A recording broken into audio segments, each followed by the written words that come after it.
ये डायलॉग जो नसीरुद्दीन शाह बोलते हैं फिल्म में, वो कहते हैं कि शराफत के कपड़े उतरते हैं तो सबसे ज्यादा मजा शरीफों को आता है। हम सभी शरीफ हैं, हम सभी शरीफ हैं रजत जी। और मुझे लगता है कि ये बात बहुत ही सही है, क्योंकि लोग कहते तो हैं ये एक गाना है, कुछ तो लोग कहेंगे लोगों का काम है कहना। उसमें 2 लाइंस हैं कि हमको जो आने देते हैं, हम खोए हैं इन रंगरलियों में, हमने भी उनको छुप छुप के आते देखा इन गलियों में। शायद इसीलिए इस फिल्म में आपका डायलॉग है, मुझे जो चाहिए उसका मजा रात में आता है। जी, मैं देखिए वही मैं कह रही हूँ कि गंदगी दिमाग में होती है, क्योंकि मैं नींद की बात कर रही थी और समझ बैठे आप सब कुछ और। इतना कुछ उस फिल्म में दिखाया गया है और आप कह रही हैं आप नींद की बात कर रही थी।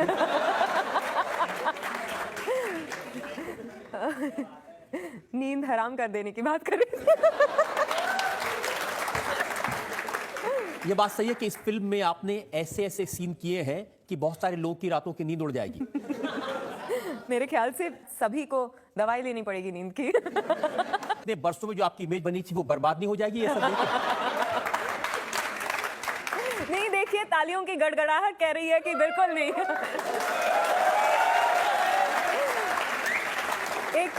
एक एक्टर के लिए बहुत जरूरी होता है कि जो कंफर्ट जोन हो उससे हर फिल्म के साथ वो निकले, क्योंकि कोई पाबंदियां नहीं होनी चाहिए बतौर एक्टर, क्योंकि हमारा काम है कि हर फिल्म में एक नए इंसान को हम जीवित कर पाएं।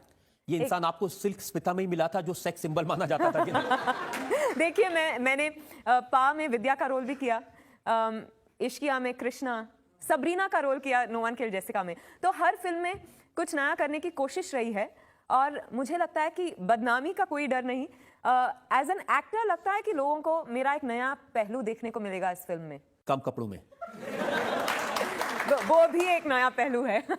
वो, लेकिन जैसे मैंने कहा कि वो कैरेक्टर ऐसा है कि it would have been an injustice to play her any other way. और अगर मुझे लगा कि मैं ये नहीं कर सकती थी तो मुझे ये किरदार निभाना ही नहीं चाहिए था। तो आप अब लोगों से कहेंगे विद्या बदनाम हुई, सिल्क स्मिता तेरे लिए।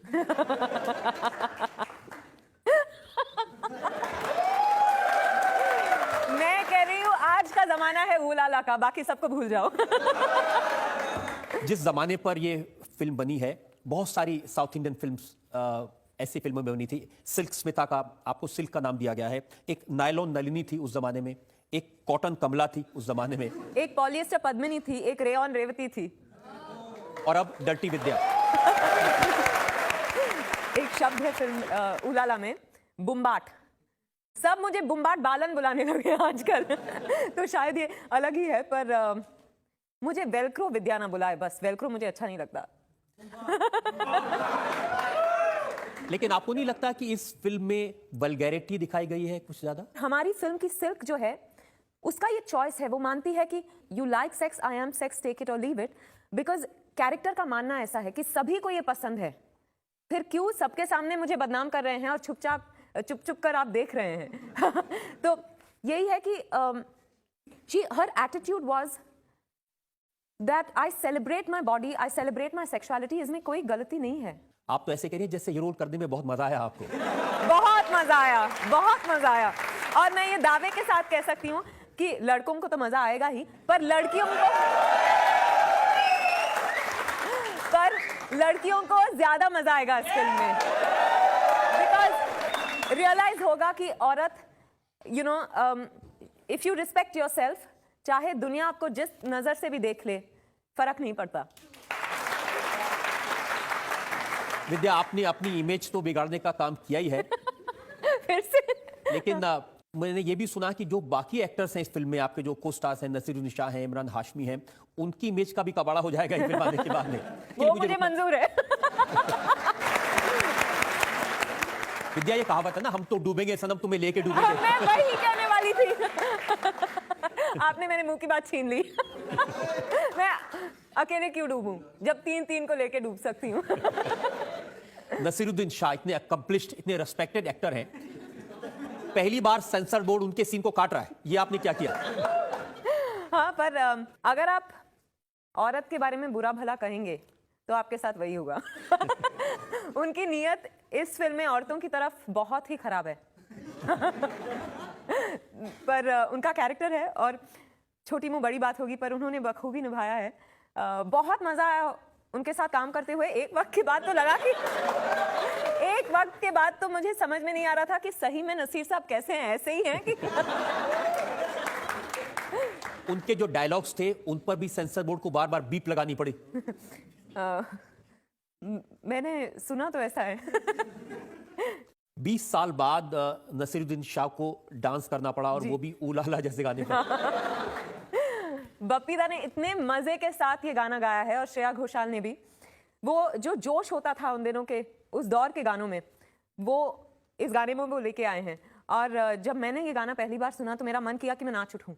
और फिर इतने अलग अलग सिचुएशंस रहे इस गाने में, जैसे 12,000 संतरों के बीच में से नसीर साहब और मैं एक हिल स्लोप पर से रोल करके नीचे आ रहे हैं, एक दूसरे के ऊपर पड़ा।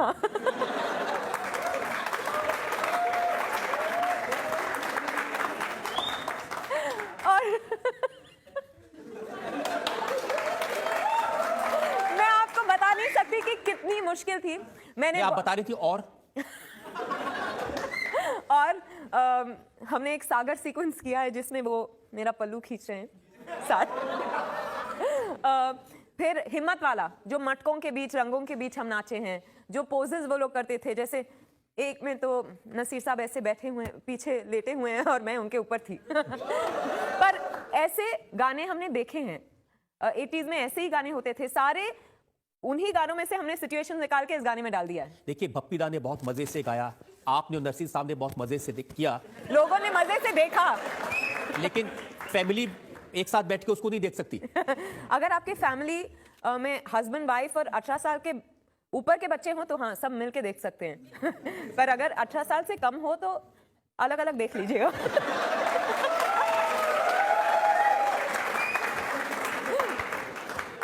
मैंने ये भी सुना कि जो रजनीकांत हैं उनके फैंस नाराज हैं क्योंकि कहीं ना कहीं उनका कैरेक्टर दिखाया गया है नसीर साहब में। ना मैं सिल्क स्मिता का रोल कर रही हूँ, ना नसीर साहब रजनीकांत का, ना इमरान किसी का, ना तुषार किसी के रोल कर रहे हैं। आपने इमरान हाशमी का नाम लिया, मैंने सुना कि वो काफी परेशान है। वो कहते हैं कि सीरियल किसर की इमेज मेरी थी, अब ये विद्या बालन ले गई इस इमेज को।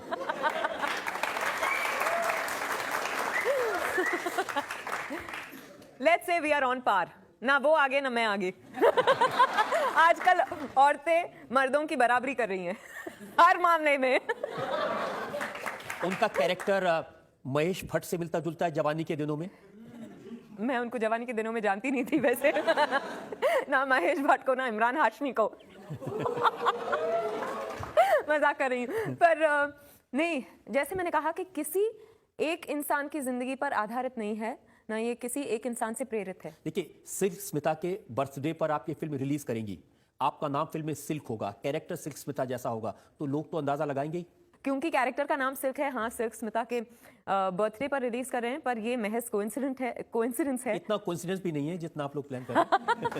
जहां तक मुझे पता है कोइंसिडेंस है। हमें पता था कि दिसंबर से पहले फिल्म बनेगी नहीं, और हम लोग नहीं चाहते थे कि देखिए, अगले सिल्क साल स्मिता तक के बारे में ये पॉपुलर था कि उनकी जो फिल्में थी कम सॉफ्ट पॉर्न जैसी फिल्में होती थी, बहुत ज्यादा सेक्स उसमें होता था और इसीलिए उनको सेक्स बॉम्ब कहा जाता था। जी बिल्कुल, तो इसीलिए वो कैरेक्टर चुना। Yes, she uses a body, और उसको उसमें कोई शर्म नजर नहीं आती, शर्मनाक बात नजर नहीं आती।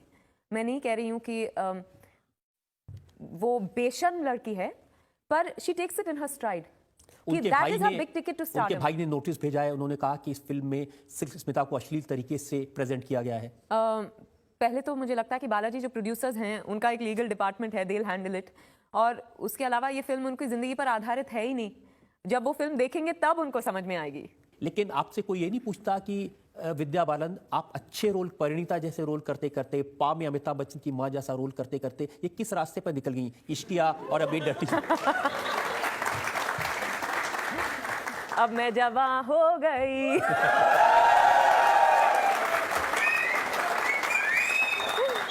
और मैं सुना कि जो अगली फिल्म है वो उसमें आपका रोल डायन का है। ओ नहीं, जो अगली फिल्म है, अगली फिल्म का नाम कहानी है, और उस फिल्म में मैं एक 6 मंथ प्रेग्नेंट वुमन का रोल कर रही हूँ। डर्टी बनने के बाद वही होता है।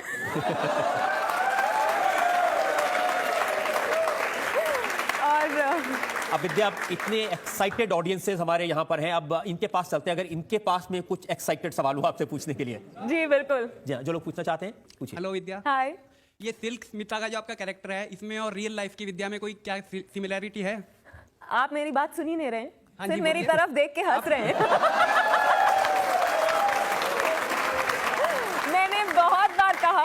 मैंने बहुत बार कहा कि ये सिल्क स्मिता नहीं है, सिर्फ कैरेक्टर का नाम सिल्क है। नहीं, जिसमें आपने जैसा रोल किया है।